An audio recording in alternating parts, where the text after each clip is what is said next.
Olá a todos, ah, bem-vindos e muito obrigado por se juntarem a nós. Hoje temos a presença da Catarina Venceslau de Oliveira e o Gonçalo Caro. Vamos ter a oportunidade de falar sobre um tópico que nem sempre é muito claro e que felizmente contamos com a ajuda dos dois para nos ajudar a navegar, que é sobre despedimentos, acordos e layoffs. Em termos de perguntas, podem ir fazendo perguntas através das nossas redes sociais, onde nos estão a ver, e no final, então, vamos tentar responder a todas as que conseguirmos, ou também algumas que não sejam possíveis responder durante a sessão, em que vão poder contactar quer a Catarina, quer o Gonçalo, através do Conta Connosco. Queremos também agradecer à DCM Lawyers também, onde a Catarina e o Gonçalo trabalham, por esta disponibilidade e por toda a vossa ajuda até agora. Muito obrigado aos dois e então passamos a bola para o vosso lado. Obrigada, Henrique. Muito boa tarde a todos e a todos os que nos acompanham por esta emissão em direto.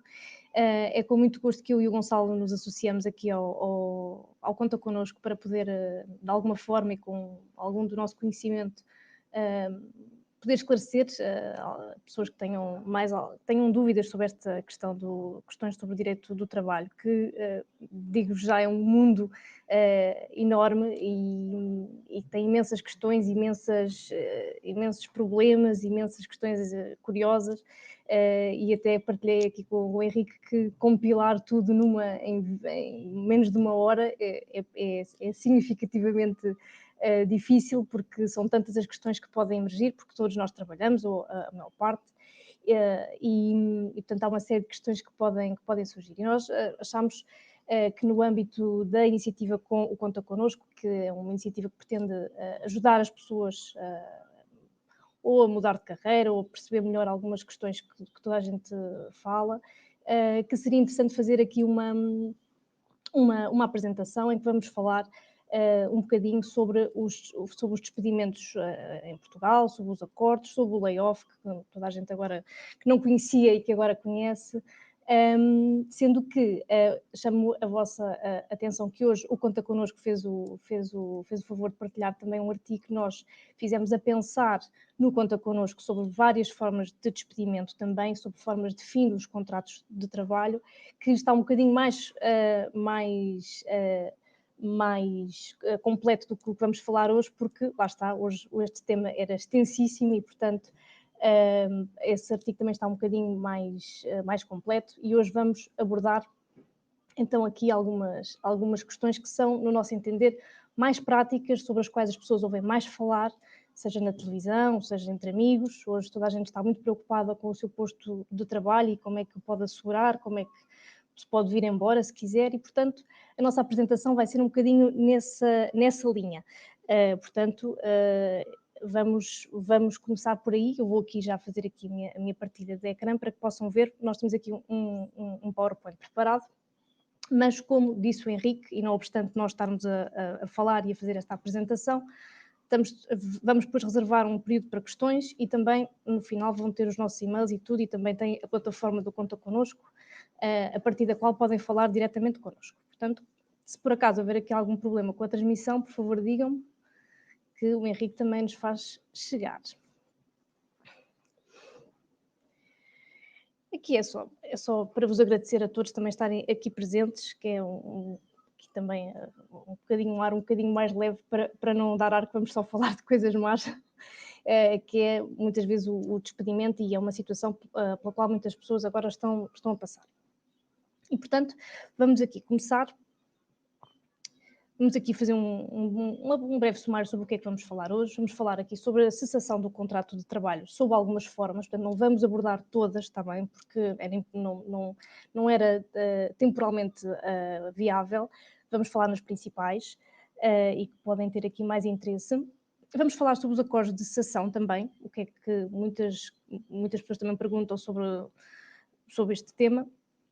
E vamos falar um bocadinho sobre o famoso layoff, que aqui será mais a cargo do meu colega Gonçalo, e que vai aqui também explicar um bocadinho sobre o que já existia e sobre o que é que existe agora. Então, sobre a cessação do contrato de trabalho. O que é, no fundo, a cessação do contrato de trabalho? É o fim do contrato, não é? Ou seja, nós temos um contrato de trabalho com um empregador, uma empresa, por exemplo, sendo que o empregador pode ser uma pessoa coletiva, uma empresa, ou pode ser uma pessoa singular. Então, a cessação do contrato de trabalho, no fundo, é o fim da relação laboral, não é?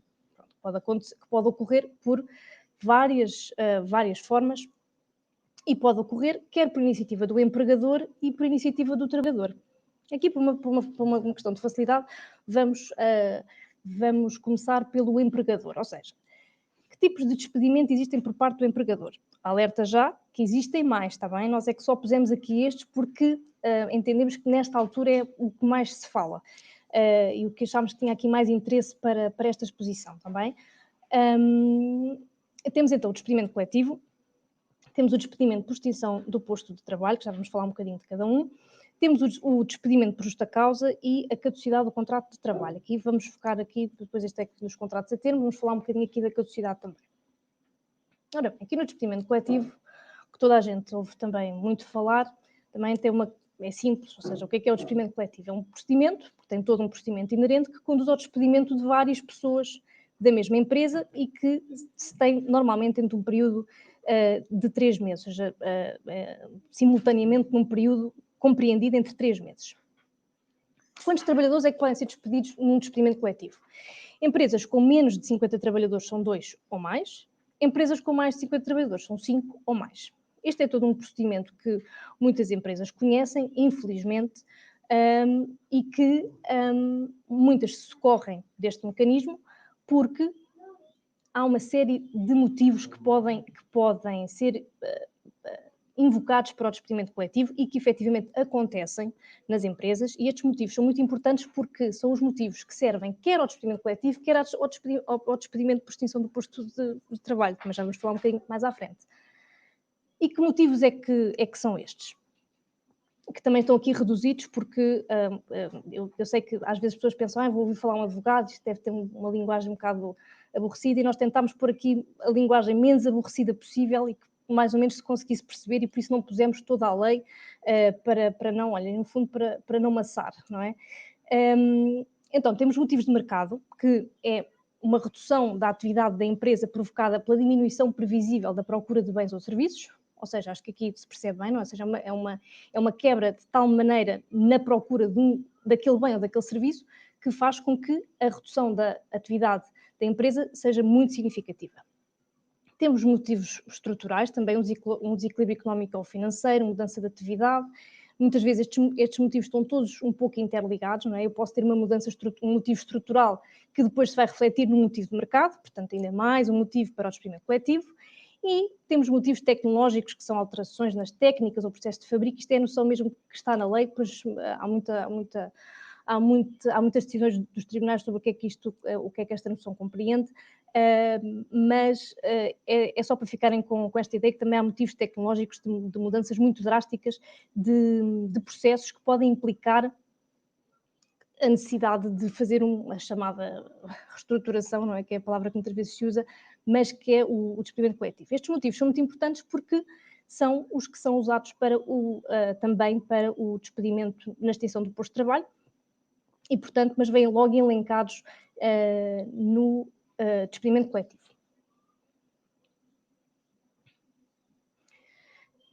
Que cá está, tem a mesma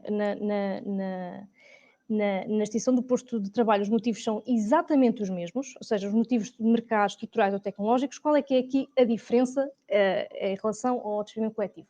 É que na extinção do posto de trabalho podemos extinguir um posto, ou seja, eu quero extinguir o posto da Sandra, por exemplo, com base nestes motivos,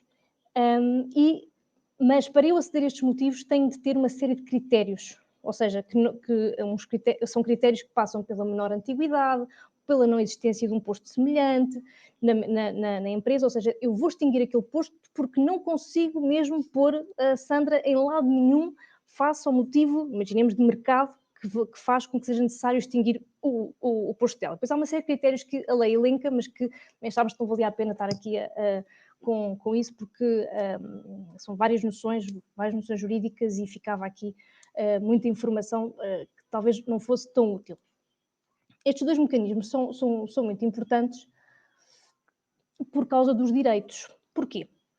O nosso Código do Trabalho vai buscar uma série de direitos, nomeadamente o direito da compensação, com base nos direitos que estão previstos para o despedimento coletivo e para a extinção do posto. Ou seja, quando estamos num despedimento coletivo ou na extinção do posto de trabalho, os direitos são mais ou menos os mesmos. Nomeadamente, aqui até 2 dias por semana para procurar um novo trabalho. É preciso relembrar que o despedimento coletivo e a extinção do posto de trabalho são um procedimento que a pessoa tem noção e tem durante algum tempo, sabe que está inserida naquele procedimento e que vai conduzir ao seu despedimento no fim de uma determinada série de etapas, e por isso a lei atribui-lhe aqui algumas possibilidades para porque já que sabe que vai ser despedido, para poder arranjar uma nova ocupação. Neste caso tem um crédito de horas, que vai até 2 dias por semana para procurar um novo trabalho. Depois tem direito a denunciar o contrato, com aviso prévio de apenas 3 dias úteis, sem perda do direito à compensação. Ou seja, isto é relevante porque o nosso código tem uma série de avisos prévios previstos para o fim do contrato e que aqui é obviado para estes 3 dias úteis. E tem direito a uma compensação, que é o chamada a indemnização, correspondente a 12 dias de retribuição base e de oportunidades por cada ano completo de antiguidade, que deve ser paga até ao termo do prazo de aviso prévio. Esta noção dos 12 dias de retribuição base e de oportunidades é muito importante porque existe quer no despedimento coletivo, quer na extinção do posto de trabalho, quer em outros tipos também de despedimento, como a adaptação, por exemplo. Ou seja, é uma noção muito importante e que acompanha vários fins do contrato de trabalho, são estes 12 dias. Podemos recordar que antigamente eram 30 dias, não é? Por cada ano de completo trabalho, depois passámos para 18 dias e agora estamos em 12 dias. Esta é a legislação atual que foi sofrendo várias atualizações, nomeadamente desde o tempo da Troika, que infelizmente todos nos recordamos, e que foi reduzindo estes dias de retribuição base e de oportunidades. Claro que aqui focamos na compensação porque toda a gente mais ou menos tem ideia que quando o contrato de trabalho cessa tem direito às férias não gozadas, aos proporcionais subsídio de férias e subsídio de Natal, às de oportunidades se existir e, portanto, achámos que aqui era mais importante focar nos dias a que se tem direito pela compensação a título de retribuição base. E, portanto, quer num, quer noutro, quer no despedimento coletivo e na extinção do posto de trabalho, têm os mesmos direitos. São duas formas de despedimento bastante onerosas para o trabalhador e, portanto, há aqui estes pontos aqui a salientar. Como vos disse de início, isto é um mundo, não é? Isto é um mundo de procedimentos, de cartas, de prazos e tudo, e que nós não falámos aqui de propósito, porque acho que não é o que as pessoas querem neste momento saber, é mais a parte prática e foi isso que nós aqui tentámos fazer. No entanto, hoje temos aqui umas limitações ao despedimento coletivo e à extinção do posto de trabalho. E que limitação é que temos? Temos, por exemplo, a do layoff simplificado. Ou seja, as empresas que neste momento têm os seus trabalhadores no famoso layoff simplificado, quer durante a medida, quer nos 60 dias seguintes ao fim da medida, não podem fazer cessar contratos de trabalho em qualquer trabalhador ao abrigo do despedimento coletivo e do despedimento por extinção do posto de trabalho. Isto é muito importante, porque foi uma forma que o legislador arranjou para não se poder invocar todos aqueles motivos que nós vimos há bocadinho, os motivos de mercado, os motivos estruturais, os motivos tecnológicos, como calculam, na situação que vivemos há quase um ano, seria muito fácil para um empregador encontrar. Basta ver um hotel que não tem procura, neste momento, nenhuma. Logo tínhamos ali um motivo de mercado, não temos procura, não temos... ninguém quer o nosso serviço, vamos aqui fazer o despedimento coletivo de 500 pessoas. Era muito fácil, não?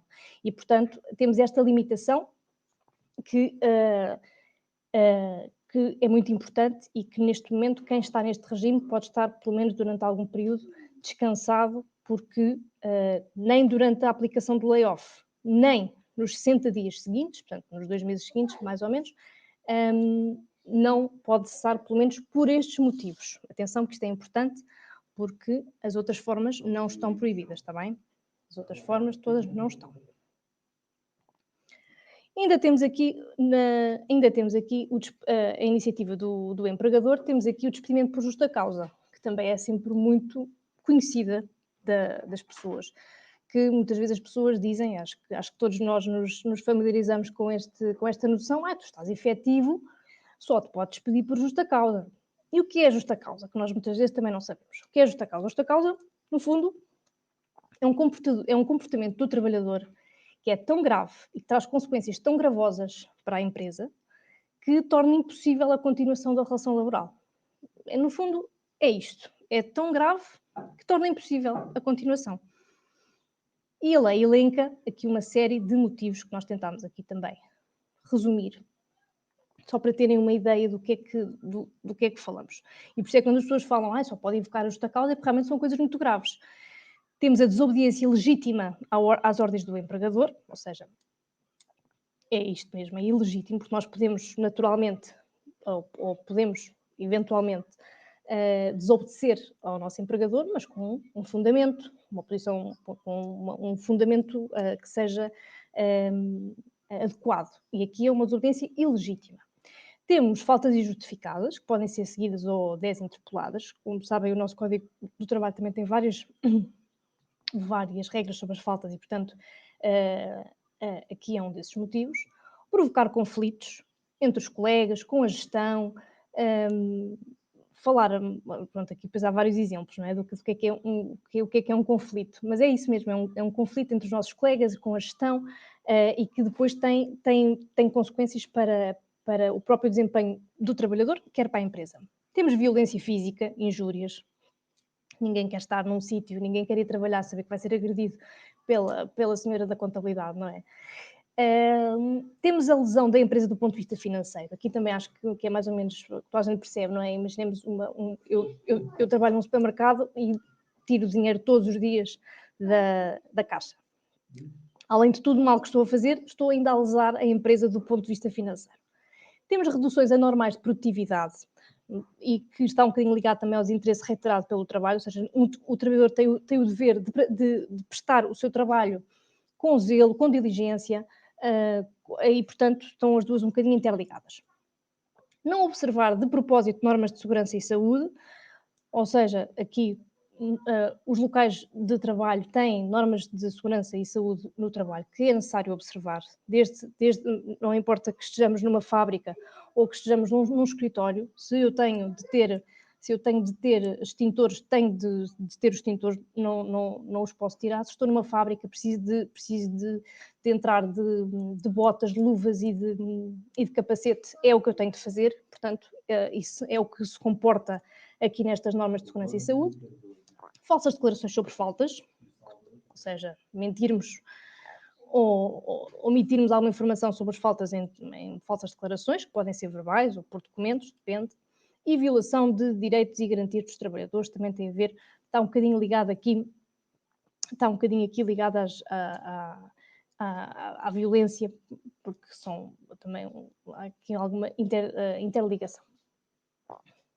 E, portanto, isto tudo, todas estas noções, são os tais comportamentos graves, tão graves, que fazem com que se inicie um procedimento, a pessoa também não é logo despedida, não é? Mas que se inicie um procedimento para dar origem a um despedimento por justa causa. Mais uma vez, não íamos pôr aqui todo o procedimento, acho que não era o que vos interessava, mas aquilo tem todo um procedimento, naturalmente, que o trabalhador se pode vir defender, mas, no fundo, são estes os motivos que podem levar a esse procedimento disciplinar. Qual é que é aqui a questão também da justa causa? E que nós pegamos aqui em forma de questão. Eu tenho direito à compensação no despedimento por justa causa? Não. Ou seja, enquanto nas outras formas do fim do contrato de trabalho, o trabalhador tem direito a uma compensação pelo fim, ou seja, é de tal forma involuntário que o legislador deu-lhe uma compensação financeira, não é? Porque o trabalhador, no fundo, não queria que o seu contrato terminasse. Aqui não. Quando há um despedimento por justa causa, não há direito à compensação.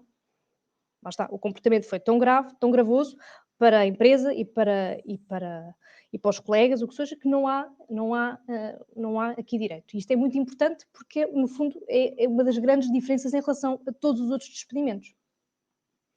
Agora, imaginem que eu sou despedida com justa causa, mas não concordo. Não concordo, acho que estou mal despedida, seja por justa causa, seja em outros qualquer. Hein? Esta opção do impugnar judicialmente, peço desculpa, impugnar judicialmente vale para tudo, mas principalmente aqui na justa causa é onde muita gente invoca, porque lá está, não tem direito a compensação nenhuma e, portanto, se o trabalhador discorda, se não concorda, vai para o tribunal. É a única forma que existe de um despedimento ser considerado ilegal, ilícito, é através do tribunal. Também não há outra maneira. Não há outra maneira, por isso é que muito se discutiu até quando houve estas regras do estado de emergência, quais as competências que a ACT, a Autoridade para as Condições do Trabalho, teria sobre isto, porque a única entidade que aprecia a validade de um despedimento é o tribunal. Daqui não há dúvidas. Temos aqui ainda a iniciativa do empregador ou do trabalhador. Aqui misturamos um bocadinho, que é no contrato a termo, ou seja, o que se chama muitas vezes o contrato a prazo.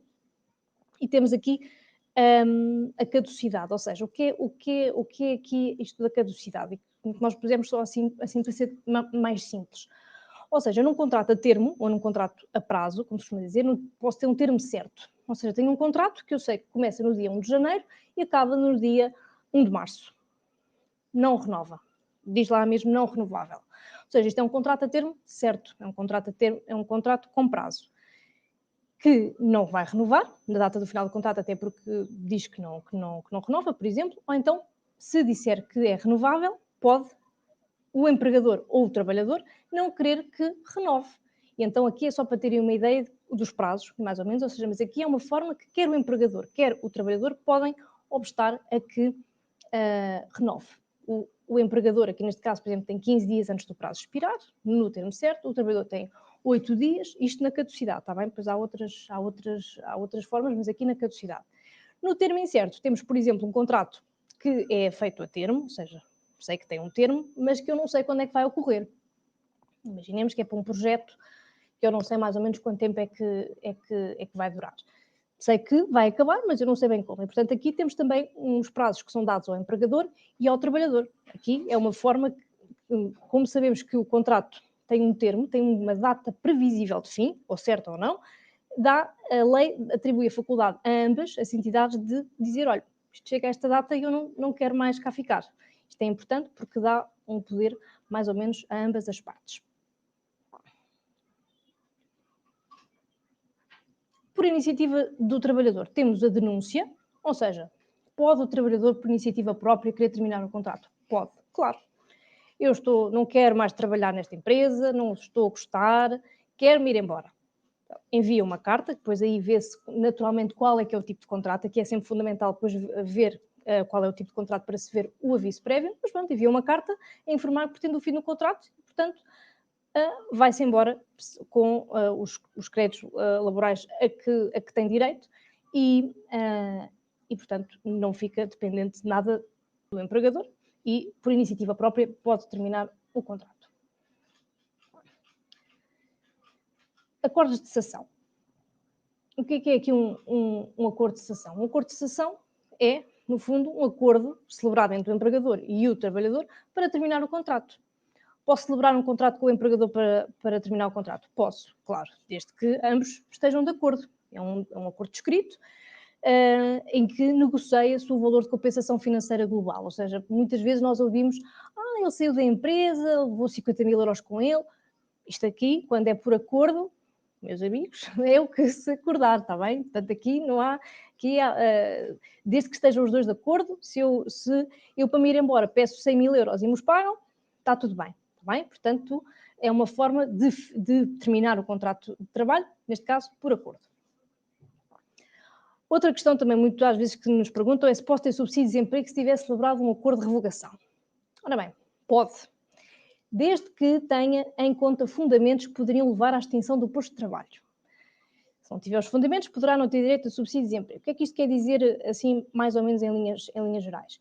É o seguinte, o subsídio de desemprego é atribuído a pessoas que têm o desemprego involuntário, ou seja, eu não queria ficar sem trabalho, eu não queria ser despedida. Então, os acordos são celebrados, muitas vezes com pessoas que, cujo posto de trabalho poderia terminar com fundamentos que poderiam levar à extinção do posto de trabalho ou ao despedimento coletivo. Eu, por acaso, aqui não pus esta parte, mas que poderiam levar à extinção do posto de trabalho ou ao despedimento coletivo. Porquê? É do género, olha, estamos a fazer este acordo, porque se não fizermos, esta pessoa daqui a bocadinho está num procedimento para a extinção do posto de trabalho ou para o despedimento coletivo. E, portanto, haveria aqui um desemprego involuntário, que se iria verificar a breve trecho. E, portanto, aqui sim, mas há esta nota muito importante, está bem? Não é só fazer um acordo, olha, eu vou-me embora, pagas-me isto, não há mais nada aqui a ver, está bem? Isto é muito importante e por isso é que há muita gente que depois celebra acordos, vai à Segurança Social, não tem subsídio de desemprego e não percebe porquê, está bem? Isto é muito importante. E finalmente, aqui uma questão que também às vezes agora suscita nesta questão, nesta era pandémica que vemos agora, é se os acordos de cessação estão incluídos na proibição de despedimento que atualmente existe. Ora bem, não. O que as empresas estão limitadas é se recorrerem ao layoff simplificado, por exemplo, não podem terminar os contratos quer durante a medida, quer nos 60 dias depois. Agora, nada impede a empresa ou o empregador, seja uma empresa ou uma pessoa singular, de celebrar acordos de revogação. Eu estou numa empresa que até tem o layoff aplicado, mas há aqui pessoas com quem eu vou fazer um acordo para se irem embora. Querem se ir embora, eu também quero que se vão embora, fazemos um acordo, está bem? Isto não está proibido. Por isso é que muitas vezes ouvimos as pessoas, agora, muitas empresas mesmo assim estão em layoff, mas ouvimos muita gente a sair com acordos. Porquê? Porque não estão proibidos, também dir-se-ia que era um bocadinho abuso também do legislador se fizesse isso, porque as pessoas podem estar de mútuo acordo para terminar esta relação laboral. E agora vou aqui passar a palavra ao meu colega Gonçalo, que vos vai falar um bocadinho sobre os layoffs, nomeadamente sobre o layoff do código e o layoff simplificado, uma pequena diferença, e portanto, Gonçalo, passo-te a palavra. Muito obrigado, Catarina. Muito boa tarde a todos. Espero que nos estejam a ouvir, que nos estejam a acompanhar. Agradeço aqui a vossa participação, a participação também do Conta Connosco. Portanto, vou tentar aqui desmistificar aqui algumas das dúvidas que se têm suscitado a propósito do layoff. Vou prometer não falar muito o nosso juridiquês típico daqui dos juristas, esta linguagem tão rebuscada que às vezes não, pronto, é usual daqui dos advogados e dos juristas. Vou tentar simplificar aqui ao máximo algumas das questões. Se tiverem também algumas questões, vão deixando aqui connosco para depois nós respondermos também um bocadinho aqui nesta parte final.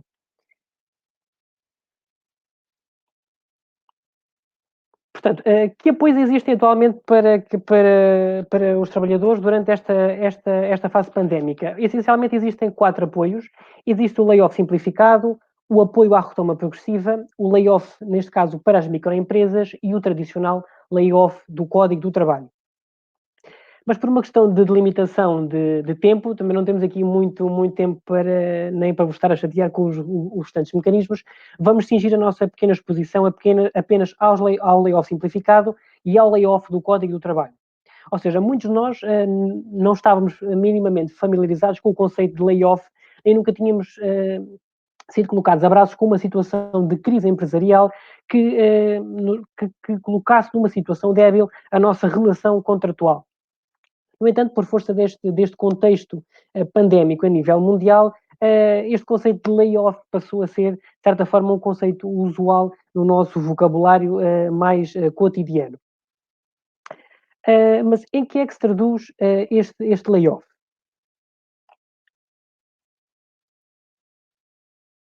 Ou seja, o layoff, essencialmente, o conceito de layoff ele é-nos dado para explicar que se trata de um mecanismo de emergência que as empresas podem lançar mão para garantir a manutenção dos postos de trabalho. Isto é, existem 2 situações de crise empresarial em que a empresa pode recorrer a este mecanismo modificando aqui a relação contratual com aquele trabalhador em concreto de 2 formas. Reduzindo temporariamente o seu período normal de trabalho, ou seja, o trabalhador passa a não trabalhar as mesmas horas que trabalhava anteriormente, ou então simplesmente a suspensão total do contrato de trabalho. O trabalhador não continua a prestar a sua atividade nos mesmos moldes que a prestava anteriormente. Como eu disse, temos aqui traços gerais dois layoffs em vigor. Temos o layoff do código e o layoff simplificado, mas que diferenças existem aqui entre estes dois mecanismos? Portanto, a partir da publicação do Decreto-Lei 10-GUI, passámos a ter dois procedimentos de layoff. O layoff tradicional, o layoff do Código do Trabalho, e este layoff simplificado, que posteriormente já veio então a sofrer algumas alterações com a nova legislação que saiu a propósito deste contexto pandémico. No entanto, tanto um como o outro permitem, com algumas diferenças em termos procedimentais, permitem essencialmente suspender os contratos de trabalho ou reduzir o período normal de trabalho numa situação de crise empresarial, como eu assim me identifiquei. Mas, essencialmente, quais é que são quais é que são as diferenças que existem entre um e outro? Eu penso que podemos agrupar em cinco grandes matérias, desde logo o fundamento, ou seja, no layoff simplificado, este mecanismo de emergência apenas pode ser alcançado ou pode ser desencadeado por empresas que se encontrem encerradas ou com a sua atividade suspensa, neste caso por imposição legal ou administrativa, no contexto ou por arrasto desta situação de crise pandémica, ao passo que no layoff do código é para todas as situações de crise empresarial. Portanto, existe aqui um âmbito um bocadinho mais alargado no layoff tradicional do Código do Trabalho. Portanto, quanto recebem os trabalhadores estando no layoff simplificado e estando no layoff do Código do Trabalho. Portanto, isto, muitas das vezes os trabalhadores entram nestes mecanismos de layoff e nem sabem muito bem que direitos têm e nem sabem a diferença entre um e outro. No entanto, respeito à matéria retributiva, enquanto no layoff do Código do Trabalho o trabalhador tem direito apenas a 2/3 da sua remuneração, ou seja, o trabalhador receberá apenas 2/3 dessa retribuição, mas nunca poderá ser abaixo da remuneração mínima mensal garantida, ou seja, existe o salário mínimo, que atualmente se situa nos 665 euros, e o valor que o trabalhador irá receber ao fim do mês nunca poderá ser abaixo deste valor dos 665 euros. Isto no sistema do layoff tradicional do Código do Trabalho. Contrariamente, ou aqui fazendo o contraponto com o layoff simplificado, existe aqui um pagamento a 100% das retribuições dos trabalhadores, com um mínimo também igualmente dos 665 euros da retribuição mínima mensal garantida, mas encontramos aqui uma diferença, é que existe aqui um teto máximo de pagamento de até 1.995 euros, ou seja, existem aqui um limite de 3 remunerações mínimas mensais garantidas, em que o trabalhador é pago estando inserido neste procedimento de layoff simplificado, ele irá receber entre 665 euros e 1.995 euros, o teto máximo admissível para efeitos de pagamento. Em termos de procedimento, pronto, não é muito aqui o interesse de escalpelizarmos aqui o procedimento, porque isto, pronto, cabe mais à empresa fazer aqui as comunicações escritas, o requerimento por formulário no site da Segurança Social, no caso do layoff simplificado, e depois a decisão e implementação. Portanto, isto é um bocadinho mais procedimentos de gestão da empresa, procedimento ou tramitação respeitante à parte da empresa. Portanto, não diz aqui muito diretamente relacionada com o interesse do trabalhador. No que tange à duração, o layoff tradicional do Código do Trabalho prevê dois cenários: um prazo máximo de 6 meses, com a possibilidade de haver aqui uma prorrogação por mais 6 meses, ou quando o motivo porque se recorre a este layoff, o motivo de crise empresarial for de certa forma gravoso, for ser um motivo sério, existe aqui a possibilidade de se fazer o pedido por 1 ano, prorrogável por 6 meses. Ou seja, aqui existe aqui 2 prazos que a empresa, quando lança a mão deste procedimento, deve atender. No caso do layoff simplificado, este procedimento, ou seja, a empresa poderá lançar mão deste mecanismo de emergência enquanto durar o encerramento por parte ou seja, enquanto a lei ou a decisão administrativa impuser às empresas o encerramento daquela atividade, então as empresas poderão lançar mão deste mesmo mecanismo. No que tange às proibições de despedimento, no layoff tradicional do Código de Trabalho, nos 30 ou 60 dias subsequentes à medida, conforme o prazo que a empresa lançar mão, 6 meses ou 1 ano, a empresa está proibida de despedir aqueles trabalhadores em concreto que forem abrangidos pelo layoff tradicional do Código.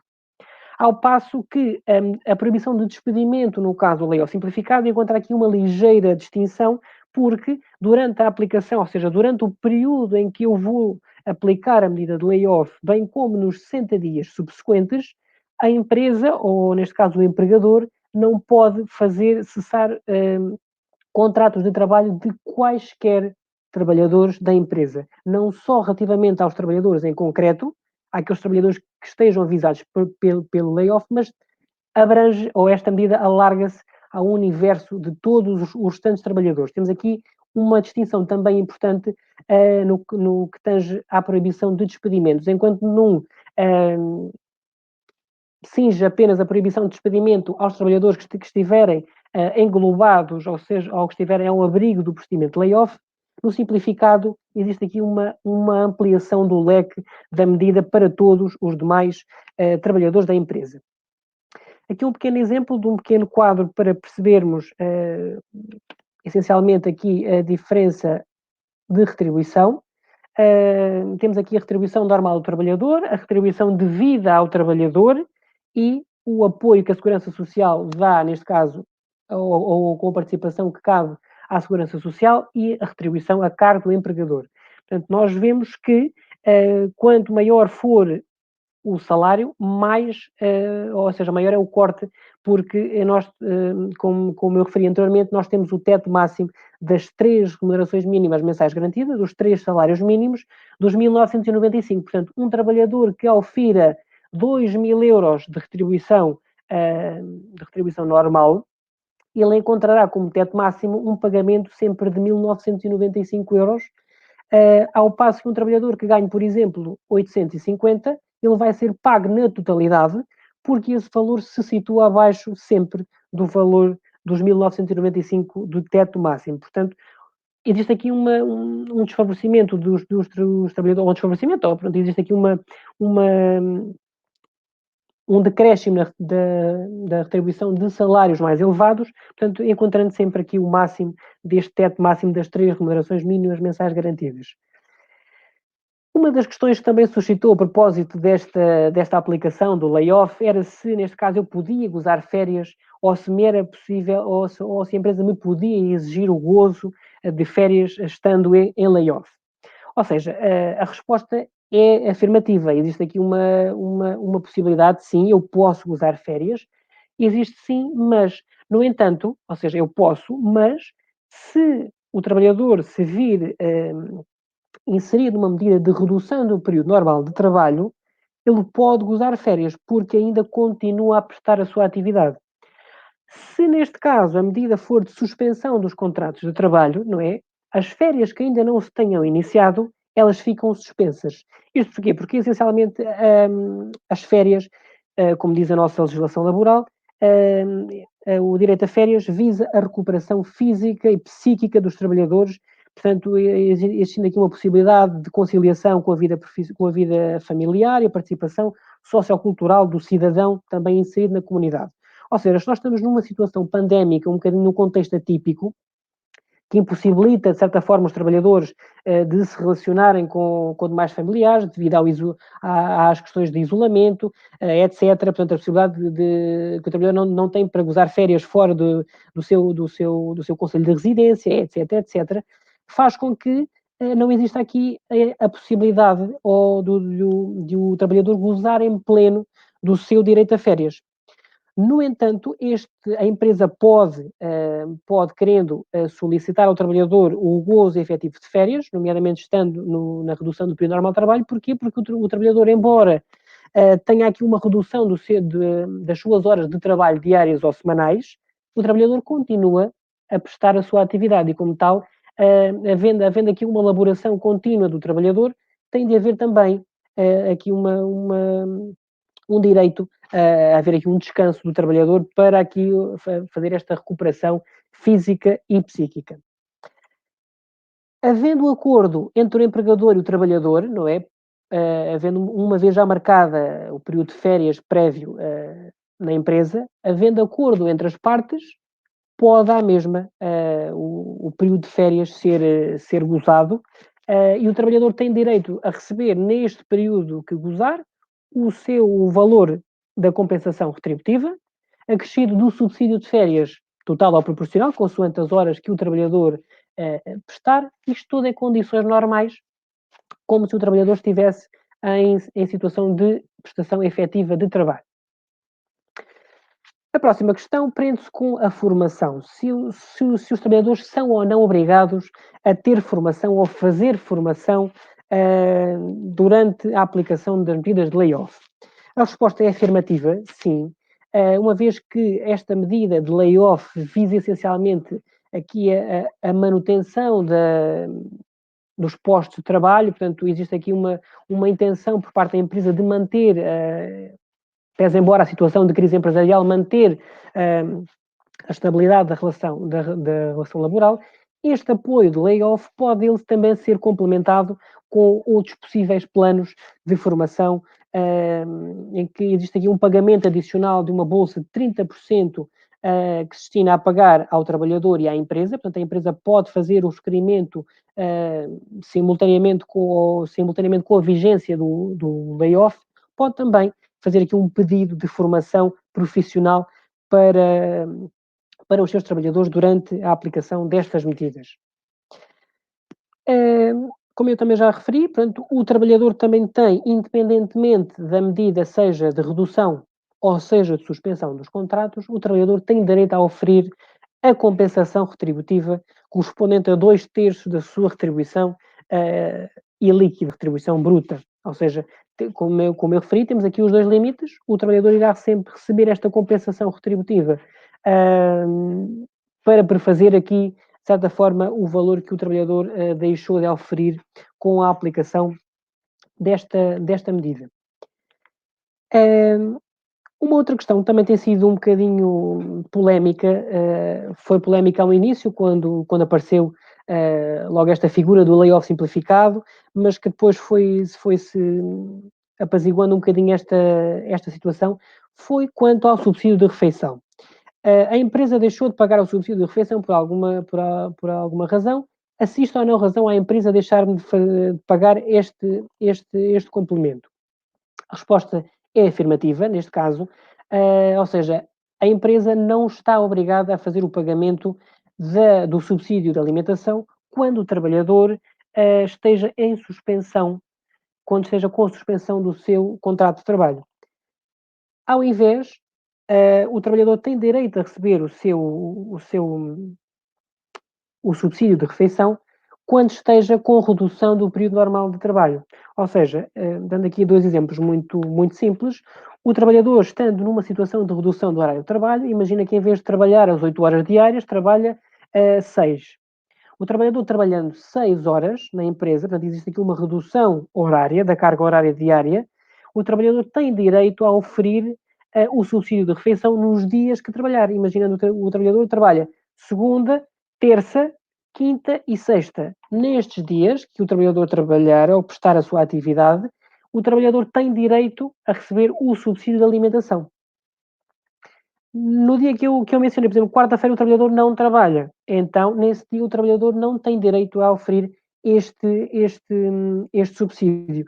Isto porquê? Porque pressupõe que o trabalhador não está, não tem ou seja, não tem uma despesa acrescida com a alimentação, uma vez que ele não está a prestar a sua atividade nos termos que estaria um trabalhador normal, em situação de normalidade. Neste caso aqui, para o apuramento da retribuição normal, para efeitos de quanto é que o trabalhador recebe, devem ser incluídas as quantias fixas, ou seja, a sua retribuição base, as diuturnidades, subsídios de isenções de horário de trabalho, etc., etc., mas o subsídio de alimentação deverá apenas ser incluído nas situações de redução do horário de trabalho nos dias que o trabalhador efetivamente prestar a sua atividade, porque está, de certa forma, a prestar a sua atividade para o empregador. Se o trabalhador, ao invés, estiver incluído na medida de suspensão do contrato de trabalho, o trabalhador não presta a sua atividade e, como tal, não é imposto à empresa o pagamento deste subsídio de refeição. Ainda dentro da matéria retributiva, quem me faz o pagamento da compensação retributiva? Ou seja, esta compensação é paga sempre pela entidade empregadora, ou seja, é sempre o empregador em si que faz o pagamento ao trabalhador e depois, na parte em que, na parcela correspectiva da contribuição à carga da Segurança Social, a Segurança Social transferirá essa verba para a empresa e a empresa fará sempre o pagamento ao próprio trabalhador ou à trabalhadora. Outra questão que também foi muito colocada inicialmente é se eu estando abrangido por uma medida de layoff, posso ter outro emprego paralelo ou posso prestar outra atividade para outra empresa. Aqui a resposta é pode. É um pode, mas esta autorização para prestar, este poder para prestar atividade noutra empresa, ele está sempre condicionado com a comunicação ao empregador, ou seja, o trabalhador deve sempre comunicar o facto ao empregador, no prazo de 5 dias a contar da data em que começou a trabalhar na outra empresa, para que exista aqui uma aferição do valor que o trabalhador, neste caso, passa a ganhar com esta segunda atividade, para efeitos da eventual redução da compensação retributiva. Portanto, existe aqui uma possibilidade, o trabalhador pode efetivamente prestar outra atividade, mas tem de sempre comunicar ao empregador esta nova atividade. Nos casos em que, anteriormente ao exercício desta profissão, o trabalhador já exercia esta outra atividade, portanto, já seria do conhecimento, ou já deveria ser do conhecimento do empregador, que o trabalhador estaria aqui a exercer uma atividade paralela com este emprego, e então, à partida, não terá de haver aqui esta comunicação. Mas isto no caso de ser prévio a esta atividade profissional, o desempenho desta outra profissão. Posso acumular o apoio de layoff com o apoio à família? A resposta aqui é no sentido negativo, ou seja, o trabalhador, estando numa situação de layoff, não pode estar simultaneamente abrangido pelas medidas de apoio à família. Portanto, o antigo apoio excepcional à família foi, de certa forma, ressuscitado com esta questão ou com esta conjuntura de fecho das escolas, de forma a garantir que os pais que tivessem filhos até aos 12 anos conseguissem, portanto, acompanhá-los e, ainda assim, oferir 2/3 da sua retribuição base. Ou seja, os trabalhadores que estiverem abrangidos pela empresa no regime de layoff e quiserem passar a ter este apoio de apoio à família, para acompanhamento de menor de 12 anos, deve solicitar à empresa haver aqui esta passagem para que não se possa acumular, uma vez que estes apoios não são efetivamente cumuláveis. Portanto, um trabalhador, exemplificando um trabalhador que esteja no layoff, recebe 100% do seu salário até ao limite de 1.995 euros. Se estiver abrangido por este apoio excepcional à família, deixando de exercer a atividade, passará a receber apenas 2/3 por via deste apoio à família. Portanto, são dois apoios que não podem ser, como diz o próprio legislador, cumuláveis, e, portanto, caberá a cada uma das circunstâncias do caso concreto fazer a análise de qual destes apoios coaduna melhor com a sua situação. Uma outra questão diz relativamente aos contratos de trabalho. Tenho um contrato de trabalho a tempo certo, portanto, os contratos de trabalho temporários, e a empresa disse-me que não podia renovar por causa do layoff. Esta situação é errada, ou seja, o empregador ele pode renovar quaisquer contratos a termo em vigor na sua empresa, mesmo estando ao abrigo destes apoios. Isto porquê? Porque a empresa, ou seja, o fundamento deste mecanismo é que a empresa mantenha aqui uma ligação com os trabalhadores e mantenha as relações laborais, os vínculos laborais, na mesma situação em que estariam em vigor, se não estivesse nesta situação de crise empresarial. Portanto, embora esta conjuntura de crise empresarial se verifique no seio da empresa, este mecanismo de layoff, esta boia de salvação, permite aqui às empresas, ainda assim, ter um apoio extra do Estado para que mantenham aqui a vigência destes mesmos contratos de trabalho. Portanto, um contrato de trabalho a termo certo, ou neste caso por tempo indeterminado, pode ser renovado pela empresa mesmo estando numa situação de layoff. O paralelo também se tem colocado a propósito dos trabalhadores em part-time, se têm ou não também estes direitos, uma vez que estão só a meio tempo. A resposta é verdadeira, é afirmativa, e os trabalhadores têm os mesmos direitos que tem um trabalhador a termo completo. Portanto, não é pela circunstância do trabalhador estar a trabalhar a meio tempo, por assim dizer, a meio período, que deixa de ter estes apoios advenientes do mecanismo do layoff. Os trabalhadores também, em part-time, também eles têm direito nos mesmos termos, nos mesmos moldes que um trabalhador a tempo completo. Faltando um bocadinho aqui à questão do despedimento, a empresa não pode fazer o despedimento de quaisquer trabalhadores da empresa durante a aplicação desta medida de layoff, bem como nos 60 dias subsequentes ao término da medida. Portanto, uma vez que a empresa recebeu estas verbas para manter aqui os contratos de trabalho, portanto, existir aqui a manutenção dos contratos de trabalho, portanto, não fazia sentido que, posteriormente, ou cessando esse apoio, a empresa, portanto, a aplicação desse apoio, a empresa, portanto, despedisse logo os trabalhadores. Portanto, não fazia muito sentido aqui a empresa ter recorrido a esta boia de salvamento, este mecanismo de emergência e depois, então, a despedir os seus trabalhadores. A empresa está em layoff e não pode despedir os funcionários, mas o meu contrato termina durante o layoff. Ou seja, aqui temos os contratos a termo certo. Neste caso, a empresa é obrigada a renovar o contrato? Temos aqui também uma dúvida que se tem colocado com alguma frequência.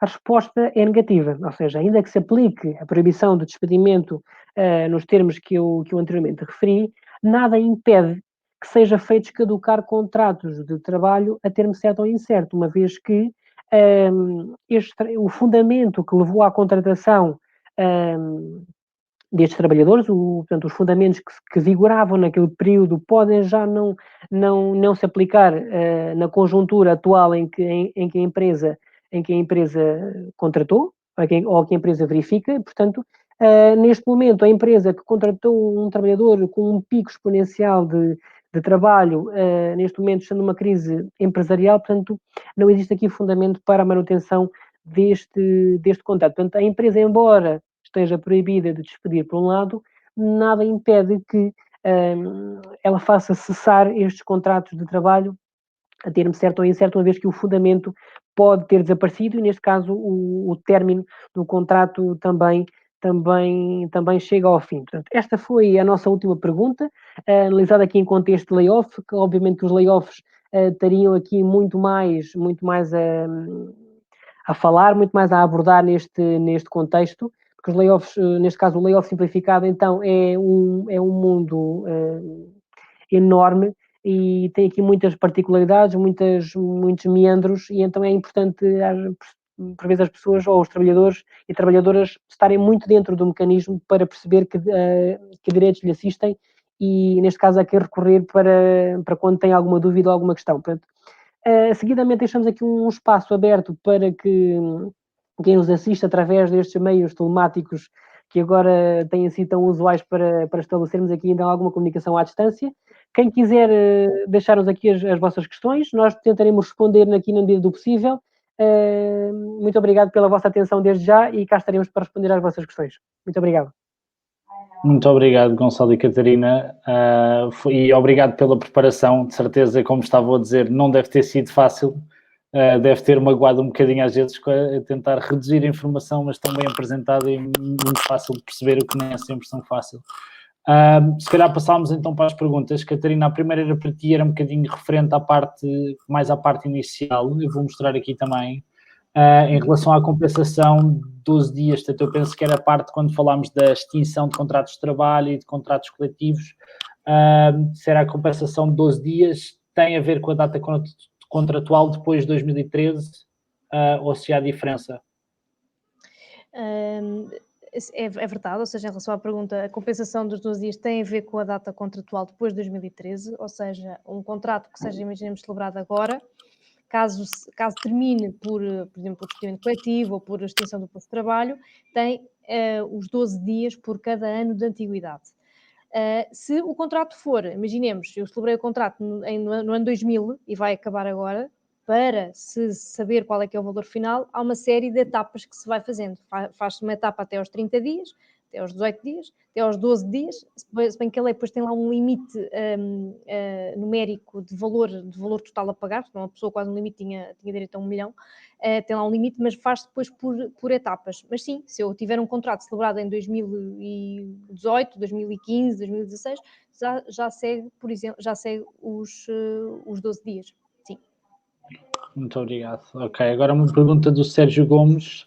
Se podem existir despedimentos coletivos disfarçados, ou seja, a empresa estar a realizar o número de despedimentos para ser considerado coletivo, mas as pessoas não o saberem e assim usufruírem os seus direitos como tal? E se houver casos como este, o que é que se pode fazer? Olha, Sérgio, a primeira coisa é ir a um advogado, não é? É a primeira coisa que posso dizer é se acha que há assim alguma questão, não, é dirigir-se a um advogado, esse é o ponto 1. Mas em relação à sua pergunta mais concreta, é o seguinte: o despedimento coletivo tem um procedimento, está bem? É um procedimento que o código determina com comunicações enviadas ao trabalhador. O trabalhador também tem tempo para responder. Há um aviso prévio muito grande do que vai acontecer, em certos casos é de 75 dias, ou seja, a questão é se o procedimento está a ser feito de forma legal, se está a ser feito de forma correta. Claro que isso tudo só caso a caso é que se pode ver, não é? Mas como eu lhe disse, além de ir a um advogado, em última análise, quem analisa é o tribunal, ou seja, o que se pode fazer na última linha é propor uma ação no tribunal para análise do despedimento. Ou seja, eu estou inserida num despedimento coletivo, acho que isto não está bem feito, vou para o tribunal para um juiz analisar. Esse é o último reduto. Muito obrigado, Catarina. Aqui uma pergunta da Marta, sabendo que é também um tópico sobre o que já se falou com outras pessoas. Portanto, se uma pessoa suspeitar que é despedida injustamente com motivo de extensão do posto de trabalho, mas a verdade é que a empresa cria outro posto com um outro nome, há algum mecanismo que possa ser utilizado? Assim, aqui o mecanismo último sempre é o tribunal, porque é a única entidade que pode depois avaliar se a extensão do posto de trabalho foi corretamente feita, porque, como eu disse, há uma série de motivos, portanto, há aqueles motivos que são os mesmos do despedimento coletivo, não é? Os motivos de mercado, estruturais, tecnológicos, mas depois há uma série de critérios que têm de ser seguidos, que têm a ver com a antiguidade, com a função, com não haver posto compatível. E, portanto, pode haver, claro, os empregadores têm várias formas de pensar as coisas, não é? Eu posso chamo-lhe uma coisa e agora distingo e chamo-lhe outra. Mas o mecanismo de análise tem de ser sempre feito por um tribunal. É sempre o tribunal que depois vai analisar. Isto às vezes é um bocadinho oneroso para as pessoas, eu percebo, porque as pessoas realmente veem-se numa situação complicada, ficaram sem trabalho. Às vezes antevêem esta injustiça, como diz a Marta, mas por muito que se faça queixa na Autoridade de Condições de Trabalho, pode ir ao Ministério Público, mas a pessoa tem sempre de recorrer a um mecanismo depois judicial, porque é a única entidade que depois determina a ilegalidade. Está bem? Obrigado, Catarina. E depois também aqui outra que talvez esteja relacionada, e a Isabel Cardoso faz aqui o ponto de talvez não seja exatamente a propósito, mas relacionado, perguntando se, portanto, aqui tem a parte de informar se, estando com subsídio de desemprego, há alguma forma de estender este próprio subsídio, considerando a dificuldade que estamos a encontrar uma atividade laboral, portanto, num mercado em que estamos difícil. Se há algum apoio relacionado com isto ou se é possível estender. É assim, Isabel, eu vou-lhe dar uma resposta um bocadinho de cor, está bem? Se quiser, eu depois posso ficar aqui com o seu contacto, manda-me uma mensagem e eu vejo melhor. Eu tenho ideia, e portanto isto não foi bem alvo aqui do webinar, não é? Mas eu tenho ideia de que no Orçamento de Estado para 2021 está lá uma medida de prorrogação automática do subsídio de desemprego, mas não tenho a certeza se é mesmo assim, ou se é só subsídio de desemprego, se é subsídio social de desemprego, porque há duas formas. Eu tenho ideia que há uma medida nesse sentido no Orçamento de Estado, mas como não analisei para este webinar, se quiser eu posso ver melhor e pronto, posso lhe responder sem qualquer problema, está bem? Muito obrigado. E Isabel, então, se depois quiser, pode sempre contactar também a Catarina, então, e tentar dar mais ajuda nesse ponto.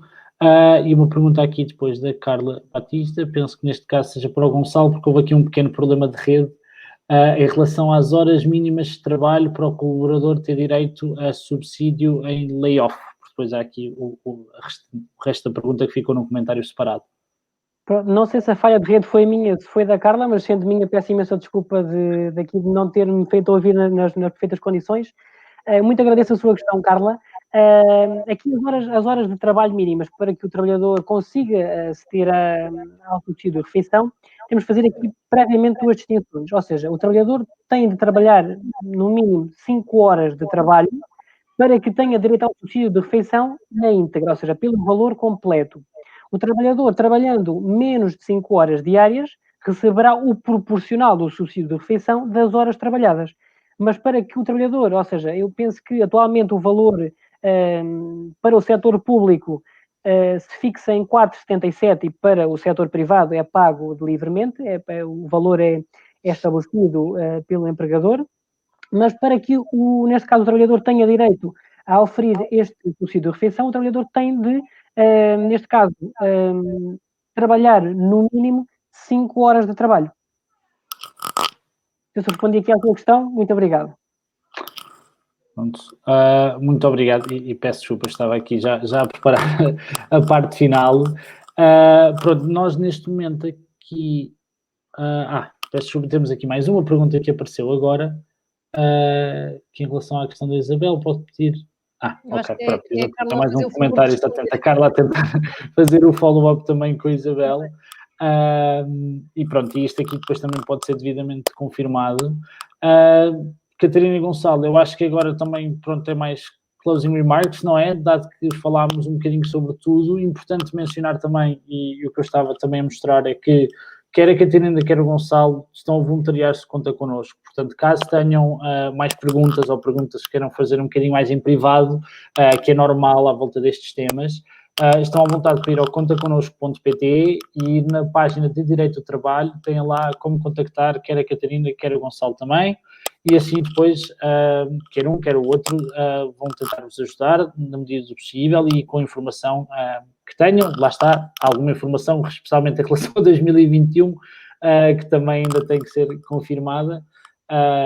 Mas é importante mencionar que lá está, esta ajuda existe e no Conta Connosco, para além da área de Direito do Trabalho. Temos várias outras áreas, mas esta foi uma área que achámos importante, especialmente nesta altura, em que podem surgir tantas perguntas e dúvidas e nem sempre é assim tão explicado de forma tão direta como felizmente Catarina e Gonçalo, e muito obrigado pela preparação toda, foi explicado de uma forma tão visível e tão fácil de compreender.